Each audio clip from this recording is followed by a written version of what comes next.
semuanya, selamat pagi. Pagi, Sir. Bagaimana? Apakah kalian semuanya sehat? Sehat, Sir. Luar biasa. Baik, hari ini Sir akan masuk di materi yang baru, dan sebelum itu izinkan Sir akan mempersiapkan infokus di depan. Diharapkan kepada anak-anak semua untuk tenang sebentar. Bisa? Bisa.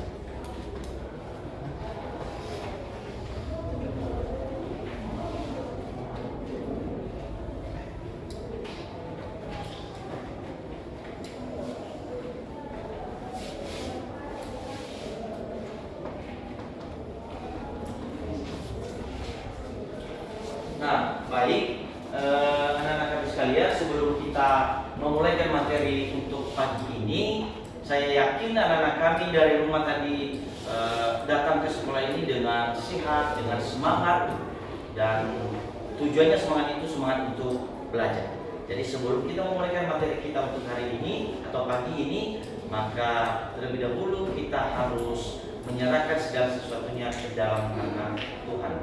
Saya harapkan kepada salah seorang dari teman kamu untuk membawa kita dalam doa. Silakan.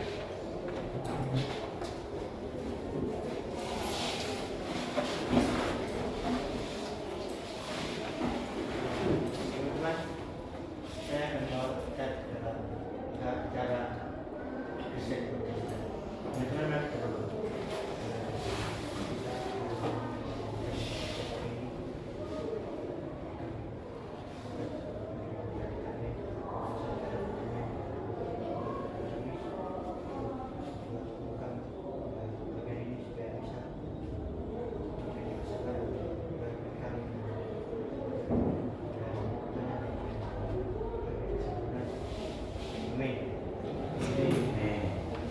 Baik, silakan, terima kasih.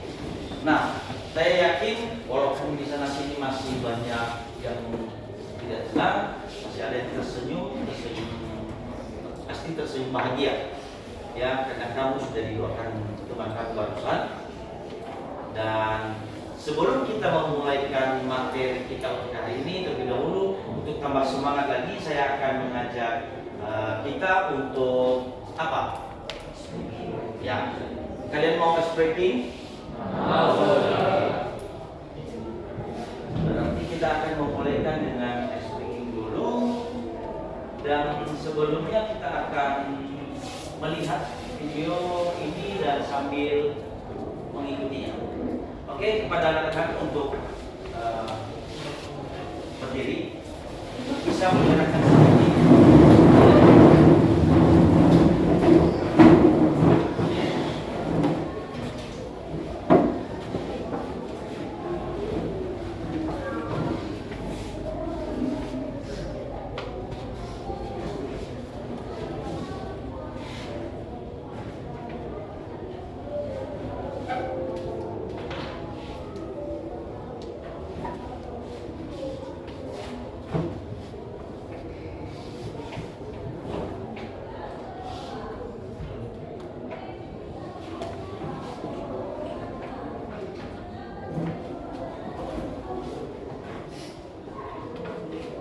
Oke, Bapak harapkan untuk sedikit agak jangan terlalu bergeser dengan kursi meja karena kita sedikit agak bergerak.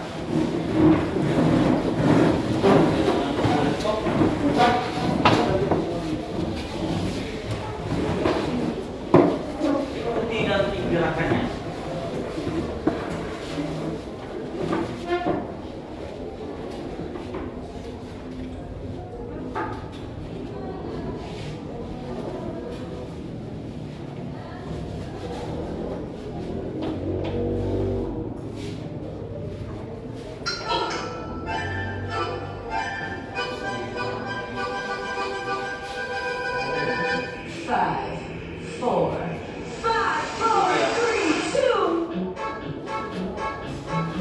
Ya, semangat. Ikuti saja gerakannya. Biar ke depan lebih semangat untuk belajar.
Bapak yakin bahwa kalian tetap semangat.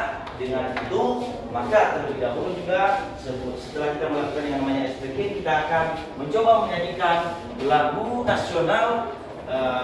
Salah satu lagu nasional bangsa Indonesia itu adalah Garuda Pancasila. Bagaimana, tahu semuanya? Baik. Kita akan memulai Garuda Pancasila 3 ya. Garuda Pancasila, akulah pendukungmu, patriot proklamasi, sedia berkorban untukmu. Pancasila dasar negara, rakyat adil makmur sentosa, pribadi bangsaku. Ayo maju, maju, ayo maju, maju, ayo maju, maju. Tepuk tangan. Silakan untuk duduk kembali.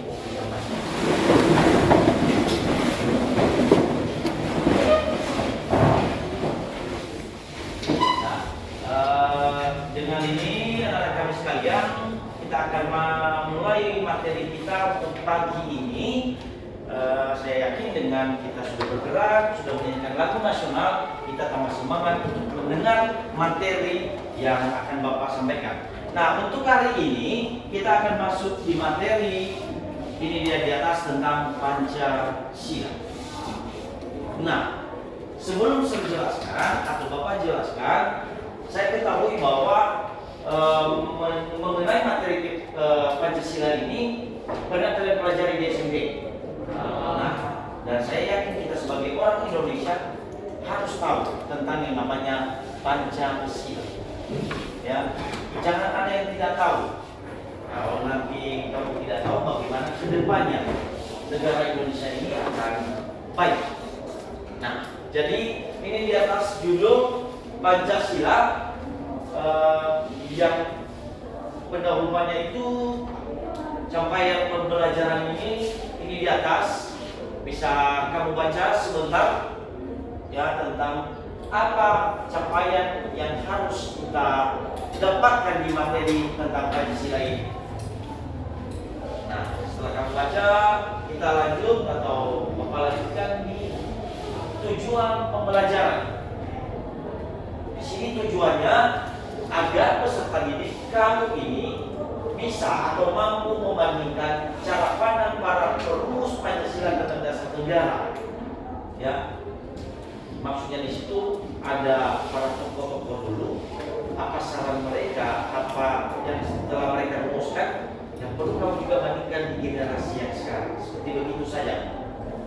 Dan itu di bawah asesmen awal. Nah, pembahasan kita yang pertama adalah ini tentang Pancasila. Nah, anak-anak kami, tentang Pancasila itu memang sangat erat dengan kehidupan kita sebagai bangsa Indonesia. Nah, mungkin banyak yang bertanya, apa itu Pancasila, dari mana asalnya, siapa yang membuat, bahasa apa Pancasila itu? Mungkin banyak yang ingin kamu pertanyakan. Jadi sedikit di atas ini, Bapak akan menyampaikan sejarah dari perumusan Pancasila ini. Yang pertama adalah BPUPK. BPUPK ada kepanjangan di atas adalah Badan Penyelidik Usaha-Usaha Persiapan Kemerdekaan, yang dimana itu tampaknya di atas 29 Mei sampai 1 Juni 1945 dan tanggal 10 sampai 17 Juni 45. Nah, bisa kita lihat di situ bahwa misalnya ini tahun 45. Kalau Bapak tanya, Indonesia merdeka itu tahun berapa? Tahun 1945 juga. Berarti berbarengan dengan perhitungan ini. Ya kan? Berarti dalam proses itu kita masih dalam penjajahan 1945 itu. Masih belum lepas, masih proses penjajahan. Ya, itu dia 1945. Nah, mungkin kalau sejarahnya itu yang menjajah yang kedua terakhir itu adalah Belanda. Selama berapa tahun Belanda? Ya, 353,5 abad. Bayangkan itu. Setelah Belanda siapa? Masuk Jepang. Dan itu yang terakhir ini. Jepang menjajah Indonesia berapa tahun? 3 tahun. Berapa tahun? 3. Dari tahun berapa?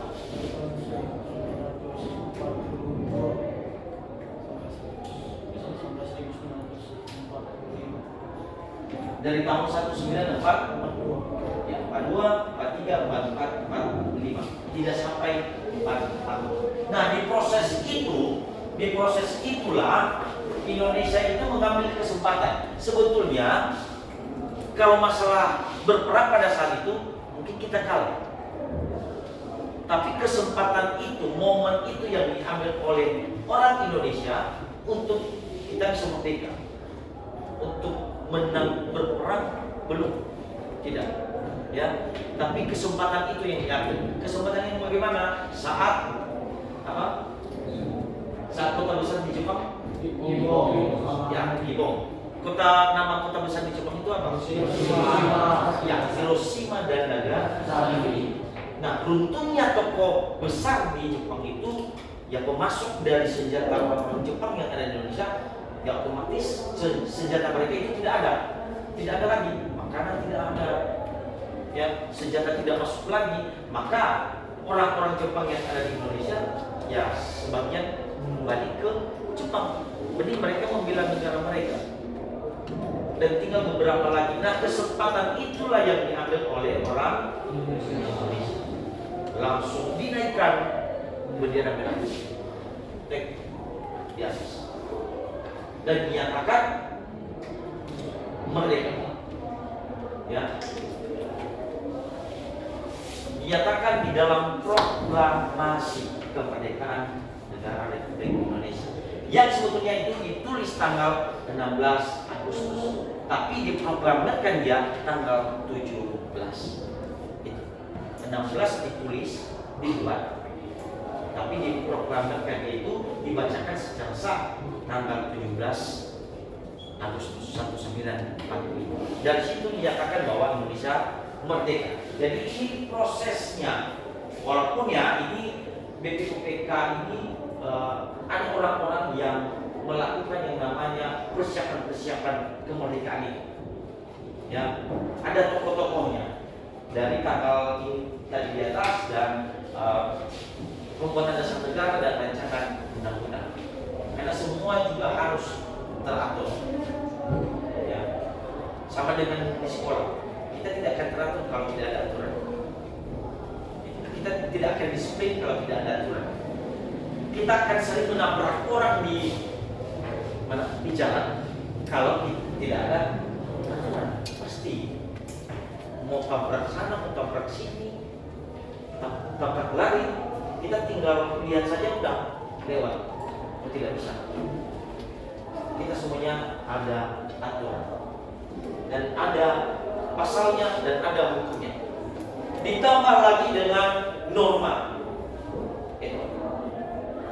Norma itu beragam, banyak. Norma adat, norma agama, norma hukumnya secara tertulis dan tidak tertulis. Seperti itu. Apalagi kita sebagai manusia atau orangnya sendiri masih kental dengan kalter. Kalter itu adalah budaya yang memang hukum itu, aturan itu banyaknya tersirat, tidak tertulis maksudnya. Tersirat itu misalnya di dalam keluarga, kamu harus pulang jam ini dan memang harus pulang, atau ada ditulis. Kamu harus mencuci piring. Kalau mama sudah pulang di rumah, kamu harus cuci piring. Dan tidak ada aturan, dan tidak ada aturan yang sudah dilengketkan seperti ada itu. Ini juga di atas. Ya. Begitu juga di sekolah. Tapi kalau di sekolah itu secara tertulis. Ya. Makanya sedikit di sini Bapak bercerita sedikit apa bedanya di rumah dengan di sekolah. Kalau di rumah itu seperti dua, ada aturan yang tertulis dan ada yang tidak tersirat, iya.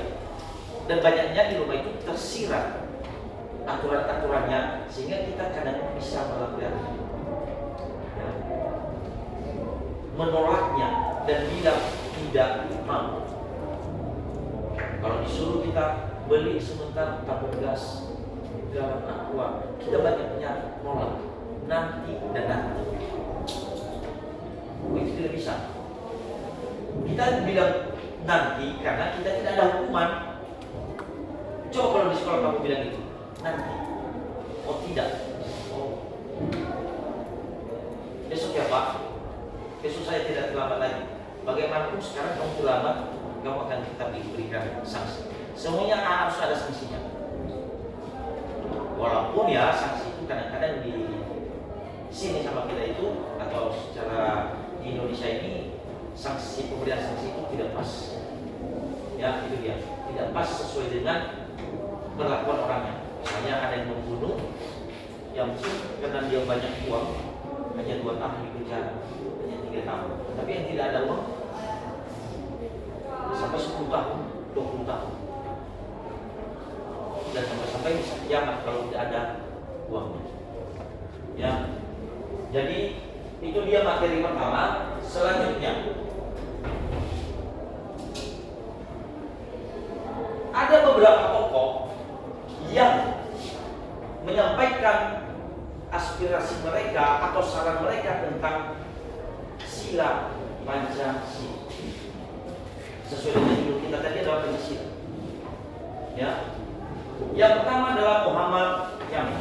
Muhammad Yamin itu dalam pidatonya dia berkata bahwa di dalam Pancasila itu ada 5 sila, tapi ini yang diberikannya. Yang pertama adalah peri kebangsaan, kemudian peri kemanusiaan, baru ketiga diberikannya peri ketuhanan, baru peri kerakyatan dan kesejahteraan ekonomi. Dibahas lagi, dibicarakan lagi. Kenapa seperti begini? Indonesia kan tidak seperti begini. Itu awalnya. Nah, kenapa diberikannya peri ketuhanan yang pertama, ayat ketiga? Kenapa didahuluinya duluan kebangsaan. Berbagai masalah, berbagai pertimbangan, keluar lagi. Ada beberapa tokoh tadi yang saya bilang, atau yang Bapak bilang tadi, keluar saran lagi. Ini salah satunya Muhammad Yamin. Kemudian yang kedua, berarti kita bisa lihat nantinya bahwa dari perubahan sila-sila Pancasila ini ada beberapa kali perubahan. Yang alasannya kenapa dirubah, harus melihat karakter dari bangsa Indonesia ini. Karakter kita ini multi, bukan hanya satu. Ya, multi itu banyak, beragam. Beragamnya apa? Ras, bahasa, suku, adat, bukan hanya satu. Ya, misalnya kita sebagai suku Nias melakukan, kalau misalnya ada pesta kita melakukan adat Nias. Tidak mungkin kita paksa orang Medan, orang Sepolga untuk melakukan adat Nias. Tidak bisa, kita harus menghargai itu. Kemudian kita memiliki, di Indonesia ini memiliki beberapa agama yang sudah disahkan. Misalnya agama Muslim atau agama Kristen. Kita sebagai agama Kristen di sini, misalnya kan, kita melakukan ibadah. Tidak mungkin kita paksa orang itu beribadah sesuai dengan agama kita, ajaran agama kita, tidak bisa. Jadi itu dipertimbangkan lagi, ya. Jadi dibuatnya landasan negara itu menjadi ini, ditukarnya. Ya, yang ketiga tadi kan apa? Ketuhanan di situ, ketuhanan. Sekarang dia menukarnya karena berbagai pertimbangan tadi, perbandingan tadi. Ternyata orang Indonesia itu bukan hanya satu agama. Jadi kita dahului apa? Ketuhanan yang Maha Esa. Di dalam ketuhanan yang Maha Esa itu kan apa? Misalnya berhak memeluk agamanya masing-masing. Tidak boleh memaksa kepercayaannya kepada orang lain. Seperti itu. Itu yang harus didahulukan. Kemudian dan selanjutnya sampai kelima. Kelima itu adalah keadilan sosial bagi seluruh rakyat Indonesia. Yang terpenting dalam hidup kita ini sebagai masyarakat adil. Keadilan itu, kalau kamu coba berpikir beberapa tahun yang lalu, kenapa bangsa Indonesia beberapa tahun agak terpecah? Misalnya lebih banyak itu daerah timur. Daerah timur memecahkan diri dan membuat satu negara. Apakah kamu mau sampai ke generasi nanti pecah seperti ini terus? Tidak kan? Saya sendiri tidak mau. Tapi kenapa? Itu karena ketidakadilan. Misalnya di daerah timur itu, banyak daerah timur itu yang ingin memisahkan diri. Dan yang terakhir itu apa? Bukan, masih ada yang berperang saat ini. Ya, mungkin Papua ini sudah bisa. Tapi masih ada daerah yang kecil yang misalnya tentara Indonesia itu diutus ke sana. Di daerah mana? Merauke. Dari Sabang sampai Merauke. Ya. Yang dimana satu-satu baru itu diutus ke sana untuk berperang.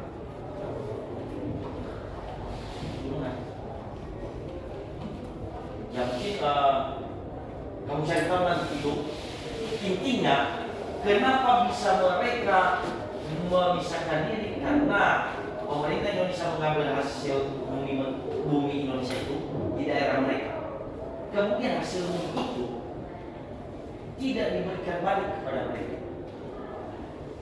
Ya, itu maksudnya. Misalnya ada di sini sama kita menyatakan hasil bumi kita diolah, diambil, dikuras. Setelah dikuras, uang itu tidak diberikan kepada kita. Tidak diberikan dalam arti bukan dalam keluarga dikasih ini 100 juta, 100 juta. Bukan, tapi misalnya diberikan kepada masyarakat itu pembangunan jalan, pembangunan rumah sakit. Tidak ada. Daerah timur itu lebih luas dari Pulau Nias ini. Pulau Nias ini kecil, ya, kecil. Jangan kemungkinan nanti kita ini udah, wah, jauh. Kita ini jauh ketinggalan. Kita ada di pulau, ya pulau yang kecil malah. Mereka pulau yang besar, tapi belum maju. Itu pertanyaan kita dulu. Kenapa bisa seperti itu? Ya. Nah jadi dalam arti kita harus sebagai generasi yang sekarang kita harus memiliki yang namanya moto untuk tetap mempertahankan persatuan itu, ya, persatuan dan lebih harus bisa bersosial dan interaksi kita itu terhadap orang lain itu harus bagus. Itu yang pertama, ya, dan menghargai sesama, menghargai yang berbeda ras, menghargai yang berbeda agama. Kenapa sedikit agak saya singgung ras? Karena terjadi sering di sekolah itu pembulian. Sedikit agak atau ada yang aneh sama temannya udah jadi bulian. Jelek sedikit temannya jadi bulian. Ya itu tidak boleh. Kenapa kamu ejek teman di kelemahannya, di kekurangannya? Kamu harus belajar dulu melihat diri, bercermin. Ya, makanya misalnya kita ini memiliki kaca di tangga itu buat apa?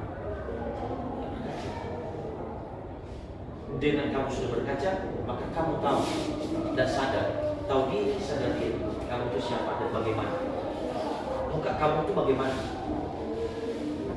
Jangan asal ada yang sedikit jelek, muka temannya agak-agak aneh.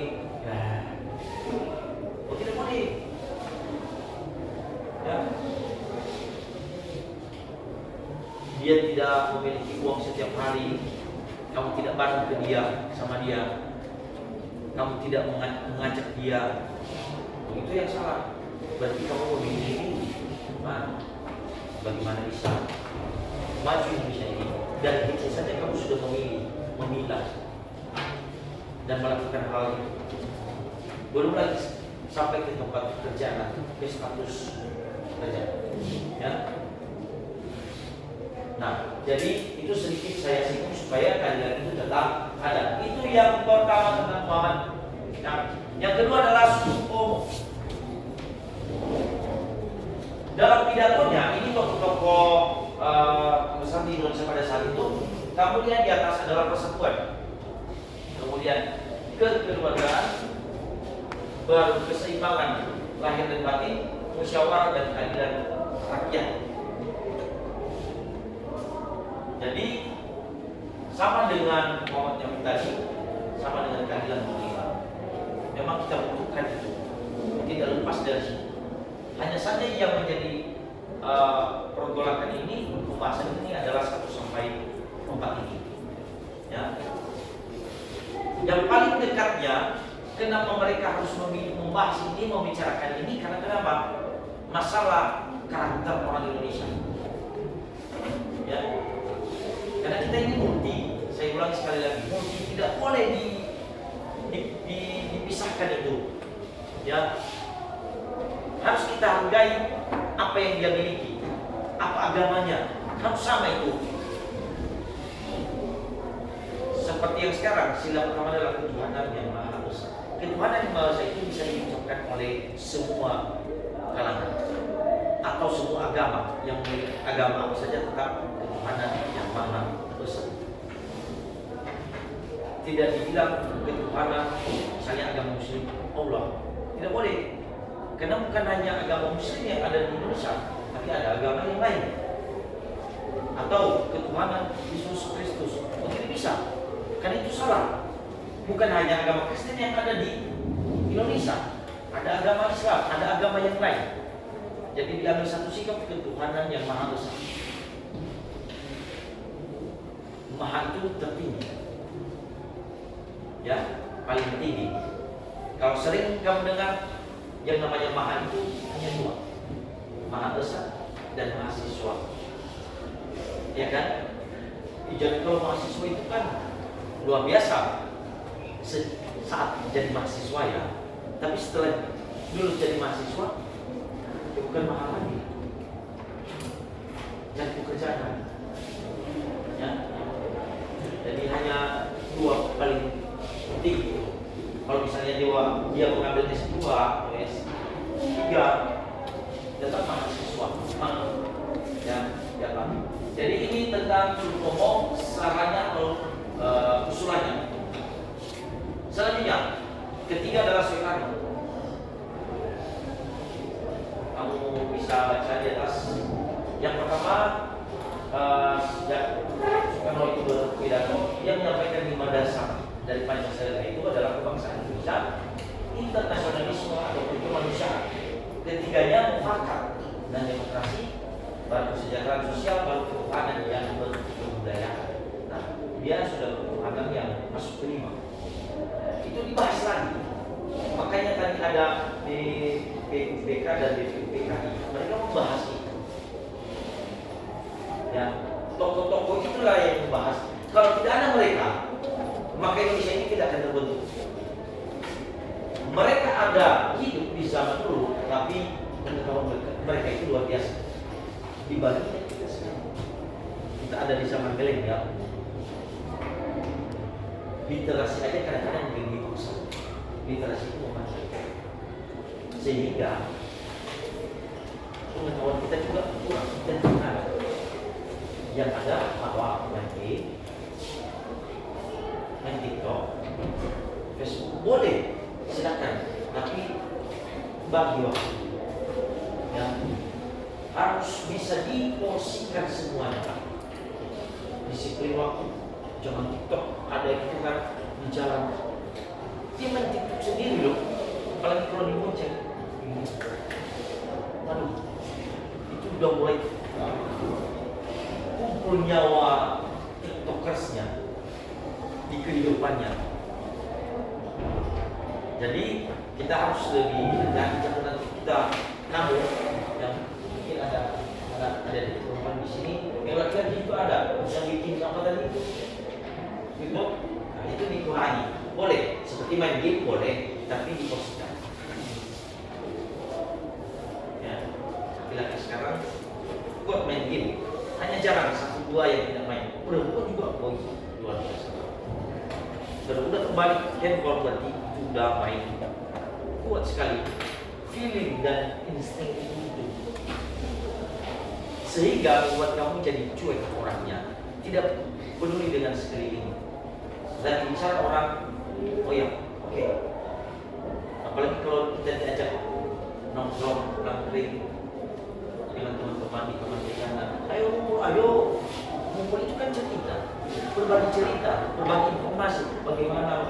Ini udah ngumpul, kasih kaki di atas, udah main handphone sendiri. Oh ya, gitu. Foto kita dulu, setelah foto lihat handphone, terus asik sendiri. Sampai jam 5, jam 6 udah bubar, nggak ada. Padahal 1 minggu sendiri ya kangen saya ya, padahal kangen anak masih bicara saja nggak ada, cerita saja nggak ada. Coba kamu pikirkan, luangkan waktu untuk kalau misalnya ketemu ya ketemu berbicara, bukan ambil handphone belum duduk. Karena dari motor kan udah kita gitu ya, udah kursi duduk. Oh ya, kan dia di mana dia? Udah lah, chat aja. Saat bercerita tidak ada, waktu untuk bercerita tidak ada. Sama dengan keluarga itu. Kenapa kita jarang seperti itu masalah? Mungkin saya singgung sedikit ya etika itu, karena jarang kita bertemu dengan orang tua. Meskipun kalau yang jauh, yang tidak setiap hari, yang setiap hari ketemu, makan aja jarang loh, makan bareng. Ada yang sering. Setiap hari siapa yang bareng bersama orang tua, mama, papa? Kalau makan tetap bareng. Kalau malam ngumpul cerita, kamu. Oke, bagus. Pasti banyak pesan-pesan kan? Ada? Oh ya, sana. Jangan. Makan sendiri. Biar dulu apa? Nanti aku. Bilang makan ayo. Nanti apa? Nanti ayam. Nah itu kekurangan kita. Sehingga juga baru kita menangis lagi kalau mereka tidak ada. Waduh, pasti. Tapi saat diajak makan, saat diajak kumpul, semuanya semuanya nolak. Nanti mah, ya bulan aja orang mama makanlah, nggak lapar. Apalagi kalau malam dipanggil kumpul, kita nggak mau itu karena banyak. Kenapa? Banyak kurang. Pasti itu. Sehingga kitanya juga sebagai anak agak kurang, dia tidak mendapatkan ketua itu. Ya jujur kalau saya sendiri, saya mendapatkan itu dan berguna buat saya saat ini. Bagaimana dengan orang kalau kita menghadapi orang? Melewati orang bagaimana? Oke, kamu tahu itu, tapi kadang-kadang lupa. Menyalahkan orang itu bagaimana? Kita sebagai orang yang masih tinggal di sini, apa yang harus kita lakukan? Menyalamnya bagaimana? Apa artinya? Cara duduk yang baik itu bagaimana? Cara masuk ke rumah orang itu bagaimana? Jangan lewat di dapur. Biasa tetangga kan, nggak ada garam sama kita di rumah, nggak ada cabai karena kita udah lapar makan Indomie tanpa ada mama taruh di samping rumah atau siapa di samping rumah langsung masuk, buka pintu, buka jendela lewat ambil. Paling nantilah saya kasih tahu itu. Kalau saya sudah ambil, itu yang salah. Coba kalau di orang luar negeri masuk saja pagarnya, kamu udah ditangkap untuk mencuri. Ya, enggak sama kita. Tahu pagar-pagar orang-orang luar itu di kotanya ya, yang pagar di saya itu seperti di Belanda, ya terlalu pagarnya yang kayu yang dicat tapi sedikit tinggi, tidak terlalu tinggi, beda sama kita. Pagar besi dan bersatu dengan seng di atas. Karena kenapa? Maling. Cuma lihat di garasi orang-orang kalau itu aja, langsung teras rumahnya, parkir mobil dan langsung menyatu antara seng dengan besi. Nggak ada. Coba kamu kasih apa? Itu pagar yang kecil. Nah, apabila setiap hari kamu ke colongan. Jadi itu masalah kesadaran.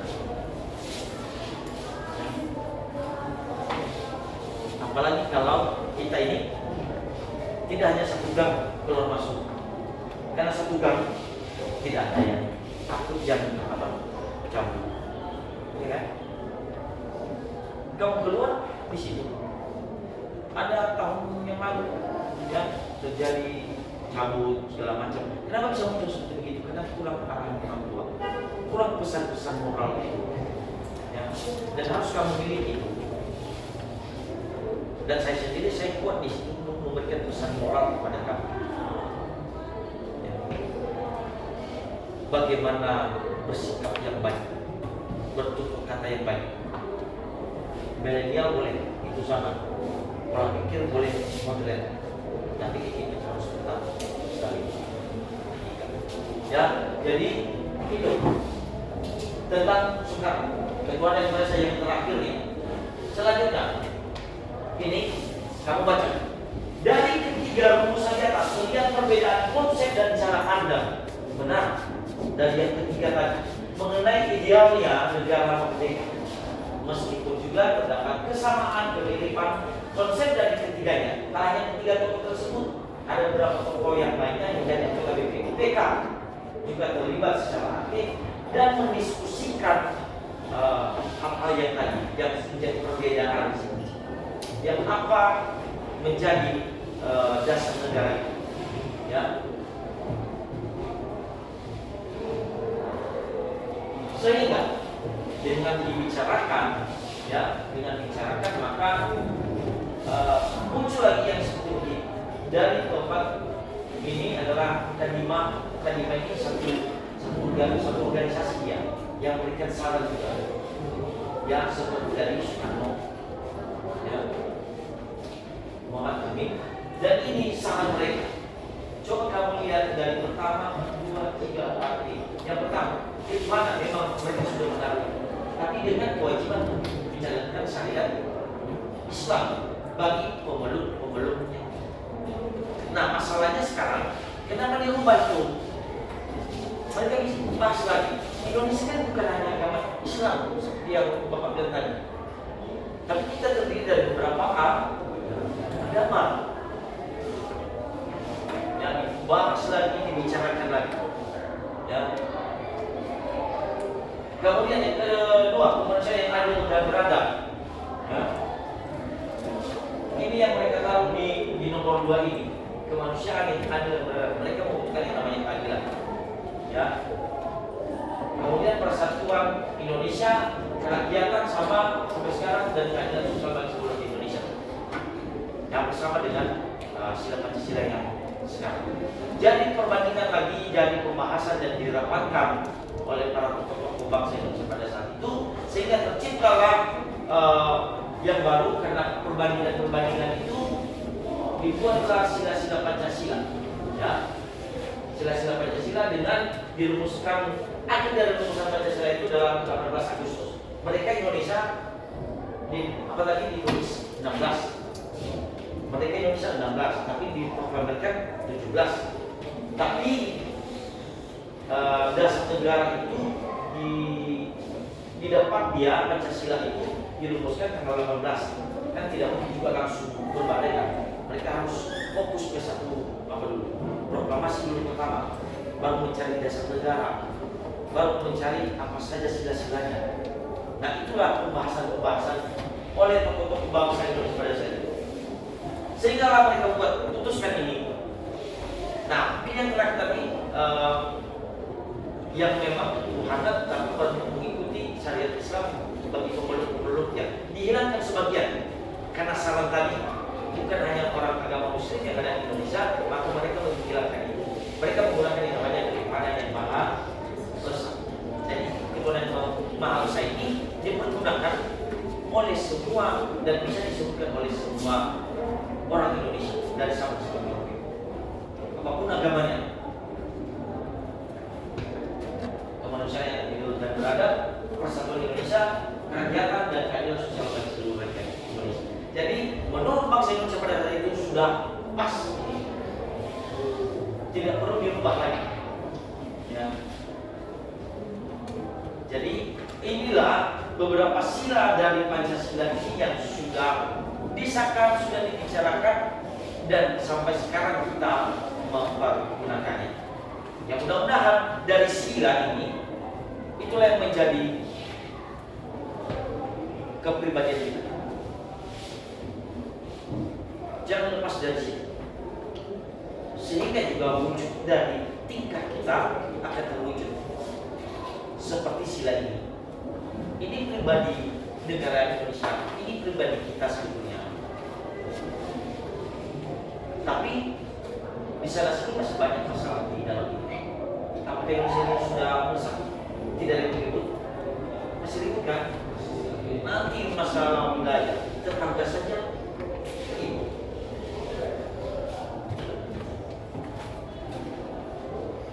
Nanti masalah tentang masalah agama yang sedang ibadah saja diubahkan. Bagaimana Ustaz? Belum. Jadi dengan ini kita sebagai generasi muda ini, kita yang membentuk ini, mari bersama-sama membangun. Dan dengan ini saya ajari kamu semuanya, saya tekankan supaya pribadimu lebih mendekati yang namanya sila-sila Pancasila. Nah, jadi itu beberapa materi yang Bapak sampaikan ke kamu tentang Pancasila dan kenapa bisa ada dia sila-sila Pancasila ini. Nah, ini secara singkat saja bahwa ini ada asesmen akhir dan Bapak akan memberikan nanti tugas kepada kamu yang memang harus kamu bahas, dan nanti kita akan membuat kelompok. Oke. Sebelum Bapak kasih tugas kelompok, maka terlebih dahulu dari materi yang sudah Bapak jelaskan, mungkin dari kamu ini ada beberapa yang ingin bertanya, yang masih belum jelas tentang materi Pancasila ini, Bapak persilahkan. Ada? Ya.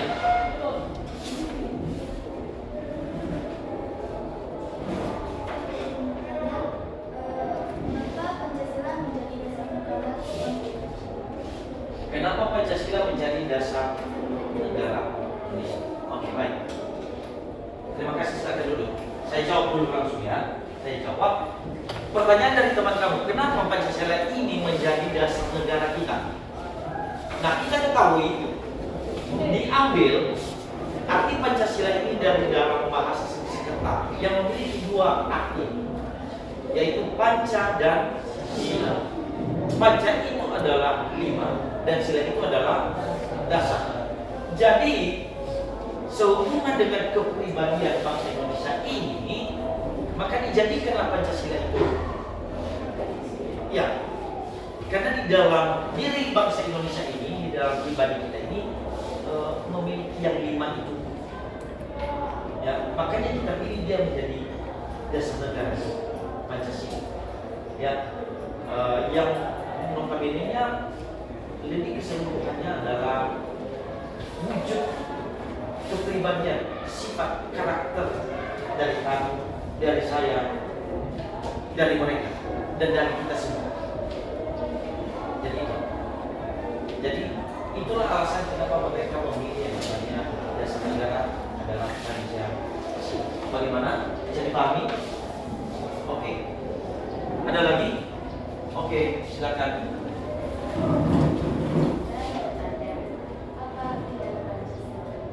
Arti dari Pancasila. Oke, terima kasih. Pertanyaan teman kamu itu sangat baik sekali, sangat bagus. Karena kenapa? Dia penasaran. Dari tadi Bapak belum menjelaskan itu. Pancasila itu artinya, pertama tadi Pancasila diambil dari bahasa Sanskerta yang memiliki dua arti atau makna. Terbagi dua itu Pancasila, panca dan sila. Saya ulangi sekali lagi. Panca itu adalah 5 dan sila itu adalah dasar. 5 dasar.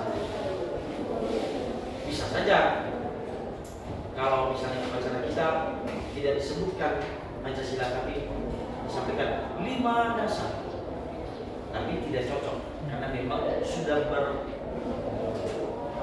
sudah bersetubuh nama Pancasila itu di dalam kehidupan kita. Kalau disebutkan nama yang lain 5 dasar, seperti aneh sama kita, karena dari kecil kita sudah diajari seperti itu. Ya, sudah ditanam sama kita bahwa Pancasila. Jadi itu arti dari Pancasila. Bagaimana? Ada lagi? Tidak ada. Baik. Jadi karena saya rasa cukup sudah jelas dari materi itu, sekarang Bapak akan memimpinkan kamu untuk membuat kelompok. Jadi kelompoknya kita bagi 4 saja. 4 kelompok, kelompok yang 1, 2, 3, 4. Jadi silakan membuat kelompok, ini materinya dan nanti saya akan bagi kertasnya. Silakan.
atas bisa kamu lihat masing-masing kelompok, dan ini ada sudah saya bagi tadi untuk bisa dikerjakan.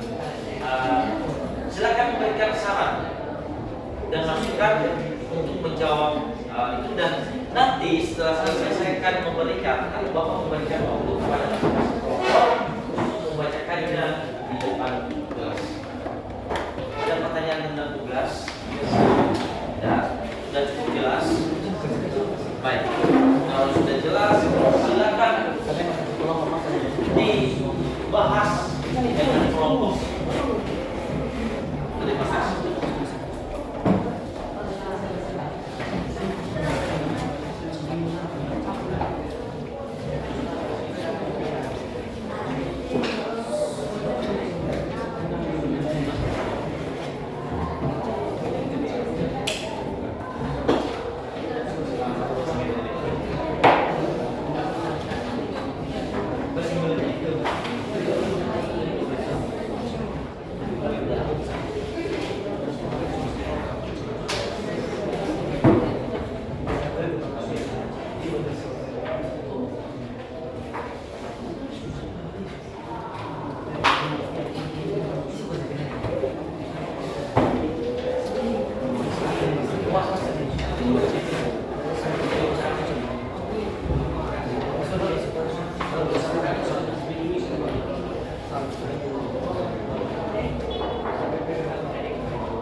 Nah, sambil persiapan satu orang nanti ke depan untuk membacakannya, tapi tidak membacakannya semua, hanya per satu soal.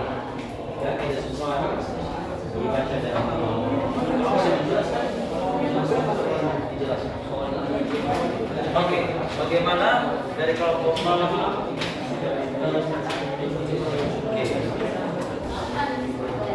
2?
kelompok 45.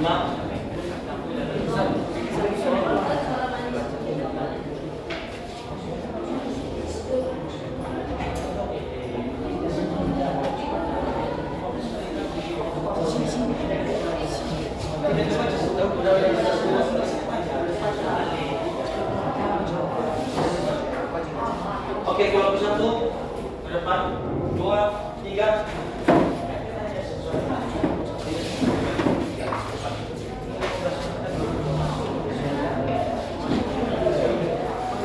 Nah, baik. Kita akan mendengarkan hasil kelompok dari teman-teman kami dan apa saran dari mereka. Oke, didengarkan, dipahami dan disimak. Baik, kita mulai dari kelompok pertama. Disilakan dengan nomor 1. Baik teman-teman, Jadi tolong digeser ke sebelah sini. Digeser lagi. Ya. Digeser lagi. Tidak apa sama kamera. Ada kamera saya.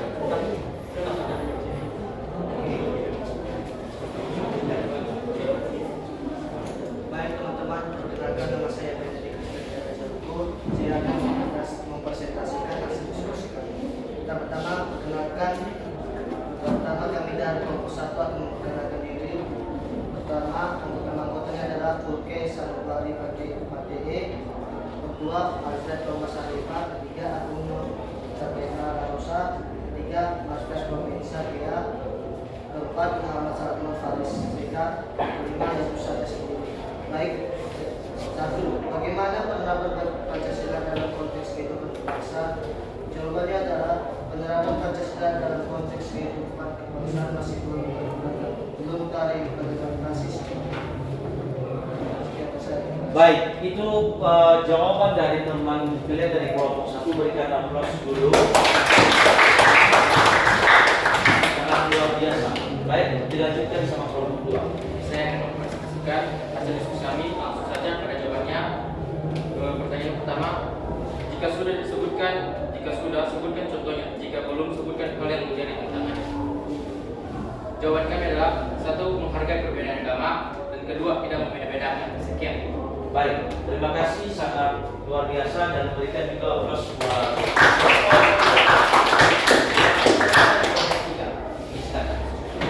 Baik, bismillah yang saya langsung membacakan soalnya dan jawabannya.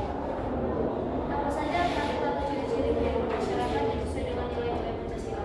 Jadi di sini kehidupan masyarakat telah sesuai dengan nilai-nilai Pancasila seperti menghargai teman, berbeda agama, tidak memaksa teman, menghargai karya teman. Itu juga termasuk dari nilai-nilai Pancasila. Juga gotong royong, mencintai tanah air, ikut infak bersama, itu termasuk dalam nilai Pancasila lingkungan. Jadi cuma itu dari kami. Terima kasih. baik.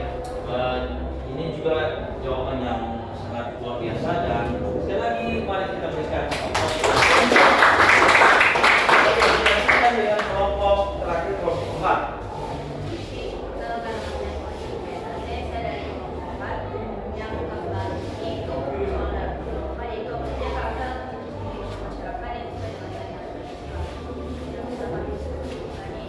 Karakter atau ciri-ciri kehidupan masyarakat yang sesuai dengan nilai-nilai Pancasila adalah 1. Bersikap berlawanan secara bersama, saling menghargai pendapat seseorang, saling bergotong royong, dan saling membantu satu sama lain. Oke, berikan lagi aplaus buat. Nah, Pak, dari kesemuanya ini bisa kita simpulkan bahwa ya, dari materi yang sudah disampaikan, kamu memang sudah benar-benar dan sudah tahu dan sudah paham tentang materi ini dan bagaimana realitanya merealisasikannya di dalam kehidupan sehari-hari. Mudah-mudahan apa yang sudah kamu jawab, apa yang sudah kamu berikan saran ya di dunia nyatamu yang sekarang bisa kamu wujudkan dan bisa kamu lakukan. Baik, demikian saja. Terima kasih untuk kelompok dan bisa kembali ke tempat masing-masing. Silakan.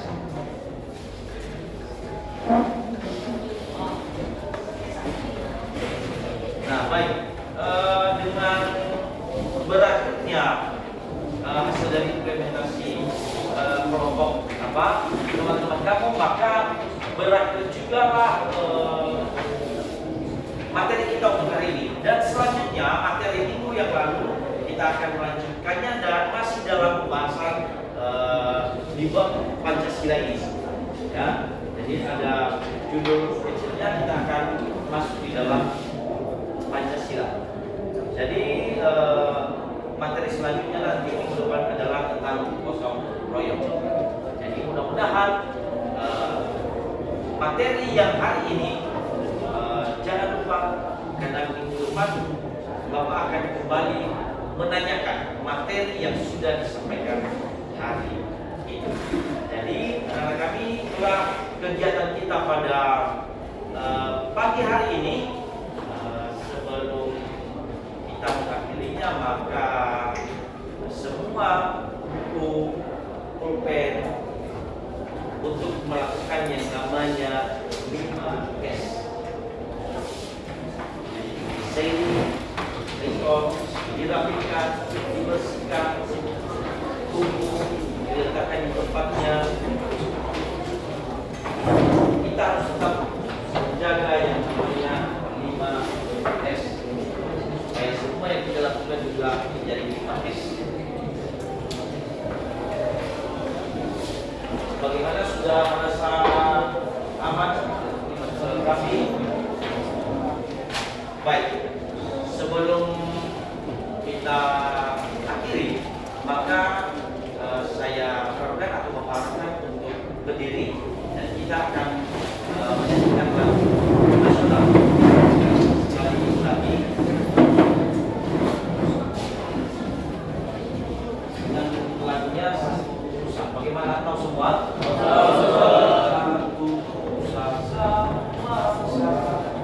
Tiga, ya. Satu nusa, satu bangsa, satu bahasa kita. Tanah air pasti jaya untuk selama-lamanya. Indonesia pusaka, Indonesia tercinta, nusa bangsa dan bahasa kita bela bersama. Baik, anak kami, demikian saja lagu nasional kita. Dan sebelum kita akhiri mata pelajaran hari ini, maka salah seorang dari teman kamu untuk membawa kita dalam doa. Disilahkan.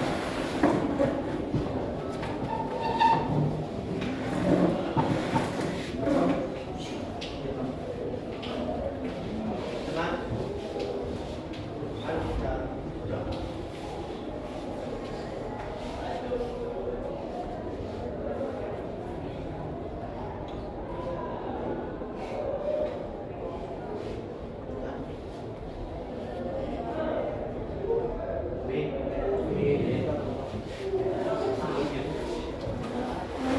Nah, baik. Bagaimana? Masih ingin melakukan ice breaking? Mau? Tidak mau? Mau? Pasti mau. Nah, karena dari tadi sudah agak kaku badannya, sudah kuat atasnya, maka kita akan coba ice breaking yang terakhir sebelum kita mengakhiri pembelajaran hari ini. Jadi Bapak akan pilih speaking kamu supaya kamu tetap semangat sebelum kita akhiri. Oke, coba.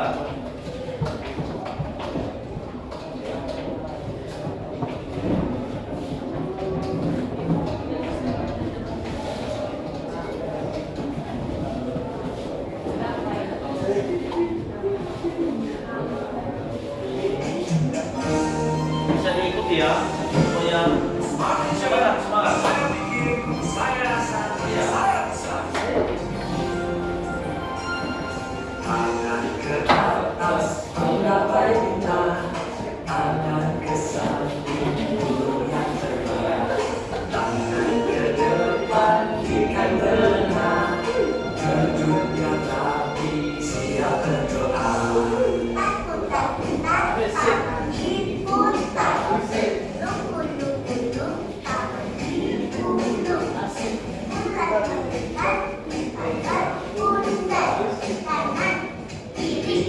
atas bawah tidak berdoa. Satu jari kanan, satu jari kiri, kamu menjadi dua jembatan panjang. Dua jari kanan, dua jari kiri, kamu menjadi empat buah kamera cengeng. Tiga jari kanan, tiga jari kiri, kamu menjadi enam buah menara tinggi. Empat jari kanan, empat jari kiri, kamu menjadi delapan buah telinga licin. Lima jari kanan, lima jari kiri, kamu menjadi 10 siap berdoa.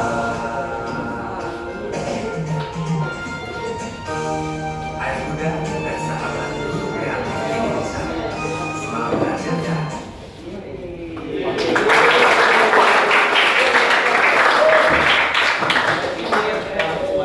Tetap semangat untuk belajar, dan sebelum kita akhiri, terlebih dahulu buat anak-anak kami untuk bisa mengembalikan meja di tempatnya. Kalau dirapikan setelah 5S, untuk tetap tenang juga saat memindahkan, tetap rapi.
Nah, baik, saya rasa sudah rapi kembali seperti semula.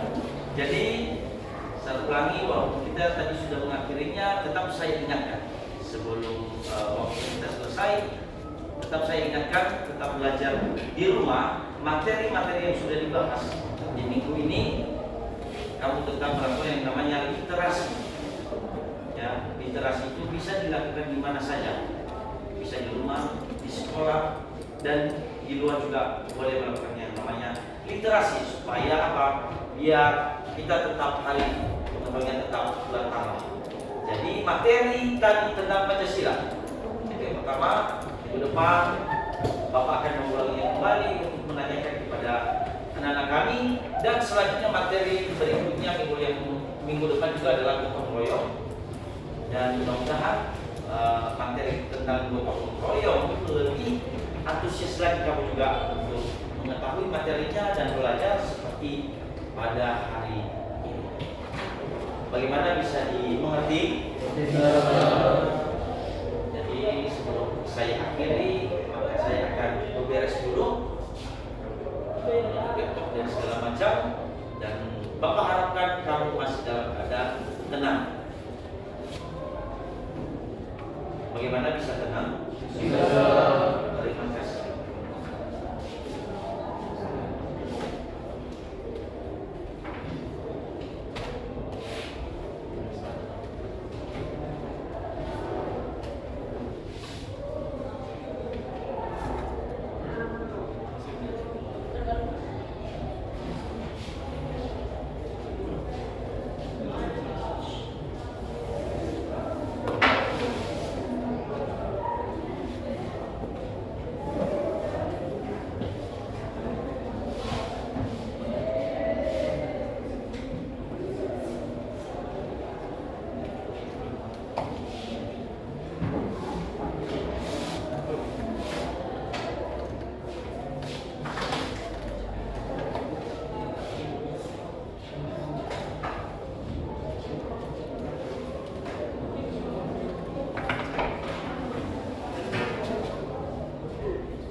Baik, jadi karena sudah selesai, maka Bapak akan keluar dan kamu menunggu mata pelajaran berikutnya. Demikian saja, selamat pagi.